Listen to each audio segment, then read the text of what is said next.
everybody. So let's talk about foundation models for a second. Who likes foundation models here? Any fans? I'm a fan, big fan. So over the past 10 years, foundation models have been developed for language, image, sound, and video. So let's everybody try something for a second. Take a deep breath, count to 3, breathe in, breathe out. It's been a long day. All right, so what you all just experienced is something both primal and automatic, and it's missing from this timeline. No foundation model exists for the senses of smell and taste. We're Patina, and we're building the foundation model for the senses. So the sense of smell is humans' oldest sense. It's our material sense. It tells us deep information about the physical world around us. Along with taste, it makes up the majority of our experience of flavor. Scent has shaped the course of civilizations and trade since the beginning of recorded history, but the spice trade is just one well-known example. Scent guides our behavior, our habits, our mood, and our health. Unlike other senses, it has a direct pathway to the brain's core, the limbic system, where it plays a unique role in our emotions, memory, and motivation. The $100 billion flavor and fragrance industry grew up around this understanding. You might not think about this industry very often, but as you went about your day today, you probably interacted with it about 40 to 60 times. And these touch points happened largely without your awareness, but they steered your behavior towards different products, habits, places, and mental states. So if scent is so important, why hasn't it been included in the current generation of foundation models? Well, it's very hard to digitize. So unlike vision and sound, scent relies on physical material rather than waves. It requires molecules to activate scent receptors in the nose that then send a signal to the brain that we perceive as scent. We all know that compression is needed for digitization, but matter can't be created or destroyed. So how can you compress a scent? This is where Patina's foundation model comes in. By focusing on olfactory receptor activation, the fundamental unit of scent, our foundation model allows a scent impression composed of one set of molecules to be recreated with another set of molecules. This is material compression, and it's a crucial step for AI to move from the world of bits to the world of atoms.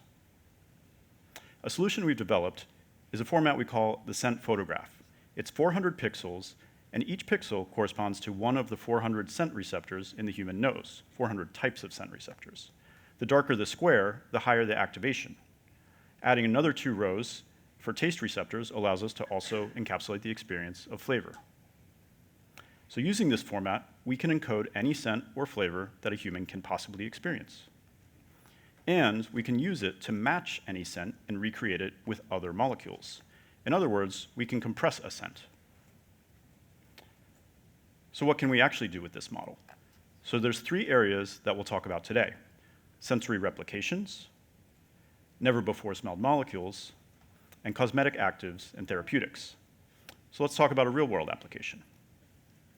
So rose oil is one of the most expensive materials in the world. This little bottle costs $700. And yes, I do carry it around with me everywhere. 1 kilogram of rose oil is $15,000. That's an average, that's not even the top. So due to the very low yield of rose petals, rose oil is one of the most carbon-intensive materials on the planet. Its CO2 impact is actually 1,000 times higher than beef, for example. Patina is creating a solution to rose oil's limitations by engineering a hyper-realistic rose oil replacement. We're targeting 90% margins for this product, and we're selling it at 20% of the cost of the natural product. We're launching this in Q1 2026. But rose oil is hardly an exception. This chart shows just some of the supply shocks that have happened over the past 10 years to flavor and fragrance raw materials. Right now, for example, there is a severe shortage of frankincense, and prices are actually 8 times higher than they were a year ago. With a changing climate, global supply chains that are built on extraction from the natural world will become increasingly untenable. The shortcut is to provide end consumers with the identical sensory experience, but using different inputs. And our sensory foundation model allows this. So beyond scent replications, we're also developing new flavor and fragrance molecules that have never before existed. These patent-protected captive molecules, as they're called, are providing new colors for the perfumer's palette and expanding the realm of human experience. So in the fragrance industry, blockbuster molecules like IsoE Super, Hedione, Ambrox, they each bring in about 150 to 200 million a year. And these molecules were all first commercialized in the 1970s. And there's been little update to the perfumer's palette since then. So let's actually smell one of these new molecules that we've developed. So actually, if you're in the splash zone here, under your seat, there is a little envelope. And this envelope, it's actually literally under your seat. So it's taped to the underside of your seat. So this envelope has a little scent strip in it. And if you pull it out, the thin side is where the scent is. So if you grab the thick side, then you won't be as likely to get scent on your hands, which is fine. And then you kind of hold it like this and just do little bunny sniffs, I would say. Yeah, you can just do rapid little sniffs, and that's probably the best way to get the scent without kind of overdoing it. So this molecule is called C5. So we chose this one. We have a lot of molecules, a lot of very pleasant molecules, a lot of very interesting molecules that we've generated, created, discovered. But this one is interesting because it usually has a lot of different reference points. So people, they smell different things. So everything from like carrot to violet to iris to rose, chamomile, a little bit minty, fir tree. We just get a really wide range of scent associations. Usually they're all kind of plant or botanical, but quite a wide range. So we thought we'd showcase this one. And I'm going to now hand it over to Laura, who's going to talk a little bit about our foundation model and a little bit more about C5, actually. Great. Thanks, Sean. So let's take that molecule we're all smelling right now together, C5, and pass it into the foundation model so we can see what it looks like. Here's the receptor activations. It's similar to the one Sean showed us before, but now it's in full color. So the colors represent the genetic families of the odor receptors. In the top left, those are the most recently evolved odor receptors, and in the bottom right, those are the most ancient ones in our genetic history. The horizontal lines you see in activations are the phenomena where molecules tend to light up at least somewhat similarly across receptors in the same family. But we can do this for more than just molecules. We can do it for blends. So let's load in Rose Bulgaria, the $15,000 per kilogram essential oil Sean was talking about. Even though it has 90 components, not every single receptor is being lit up fully. There's some competitive and antagonistic interactions taking place, which we're modeling. One thing that makes perfumery so difficult can be seen here. I'll select citronellol, the highest concentration by volume molecule in the blend. Even though it makes up nearly half of the total blend by volume, it actually doesn't have a huge effect on the final scent. You can see that there's a few receptors that it's lighting up, but not super strongly. If we go to something like beta-caryophyllene, which is only 0.68% of the total blend by volume, there's many receptors that it's lighting up quite strongly. It has a huge effect on the final scent. So what kind of work does this enable us to do? Well, we can make best-in-class replacers for essential oils. On the left is the Rose Bulgaria essential oil, the same one we were just looking at. In the middle, this is our Patina one before, an older version of our rose replacer. On the right is a leading competitor. You can see how close we are. We're very closely matching the activations. You're going to get a super close result when you smell it. At the top left, this is what we're talking about. We're capturing the same scent, the same receptor activations, using a different molecule. Instead of citronellol, we're using phenyl ethyl alcohol. By the way, if you're the perfumer for the leading competitor, a little advice. You're using 0.00014% too much coumarin. You don't need to activate OR2G3 that much. Perfumery is like jazz. It's the notes you don't play. So let's zoom out from essential oils to the entire chemical space. There's about 10 to the 60 possible configurations for drug-like or odorant-like small molecules. That's more than the number of atoms in the solar system.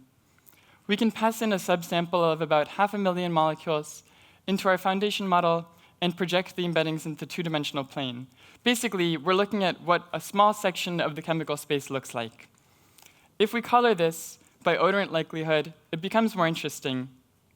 The regions that are brightly colored yellow, those are regions where odorant molecules occur very densely. In the more purple, dark regions, odorant molecules are harder to find. They occur more sparsely. I'll show you what's currently available to perfumers. Here's a catalog. This is what's been made over the past 100 years. And you can see we've made great inroads in just a few months.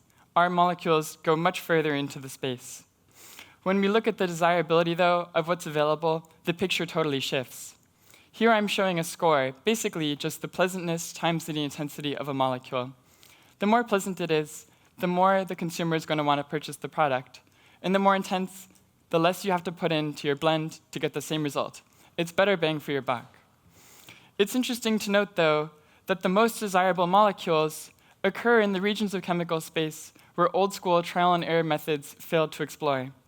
So when you think about where the next 5, 10, or even 100 blockbuster molecules are going to come from, is it likely to be from the legacy players which have barely explored the space in 100 years? Or is it going to be the team that has used machine learning and data science to build a map? Thank you. Let's go, Laura. Back to you, Sean.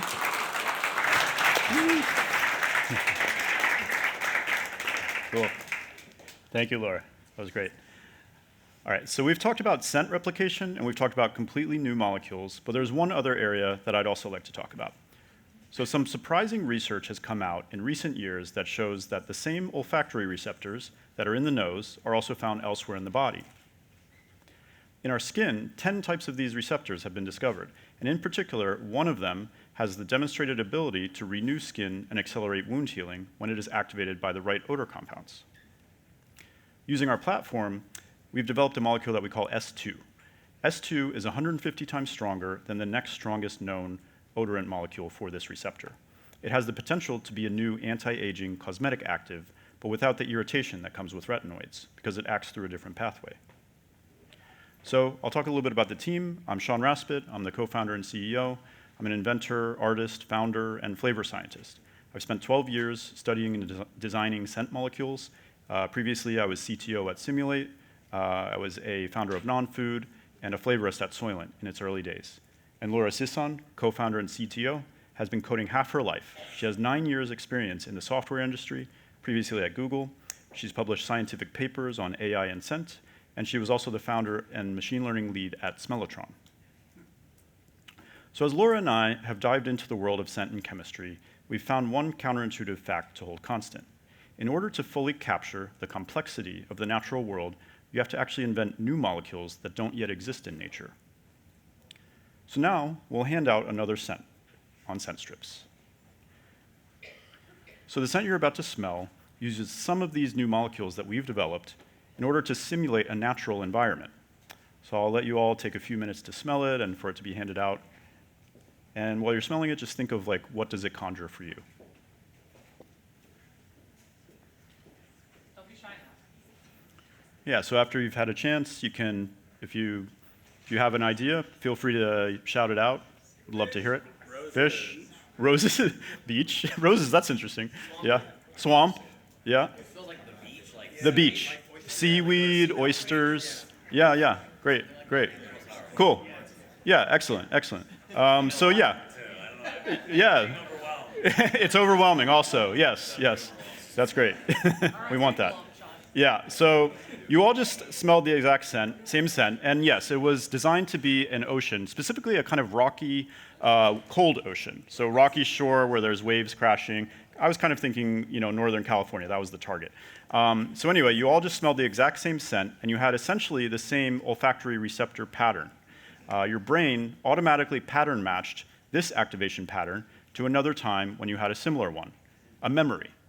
So for some of you, it might have conjured a rocky shore, a beach, ocean lined with tidal pools and crashing waves. For some of you, it might have been the experience of biting into an oyster, where the brine of the cold ocean is captured in its essence.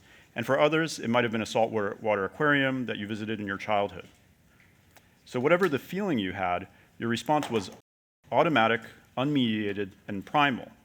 You were briefly taken out of the world of bits and screens and into the world of matter and embodied experience. As Patina makes this primary layer of human experience accessible to code and design, this bifurcation between bits and atoms that we all now take for granted, we think it will dissolve over time. So what we've shown you today is just the beginning of what's possible with our foundation model. But what we're most excited about are all the things that haven't yet been imagined that will soon be enabled. So if you want to talk more about what this future will look like, or to experience some other scent simulations or new molecules, come find us. Thank you.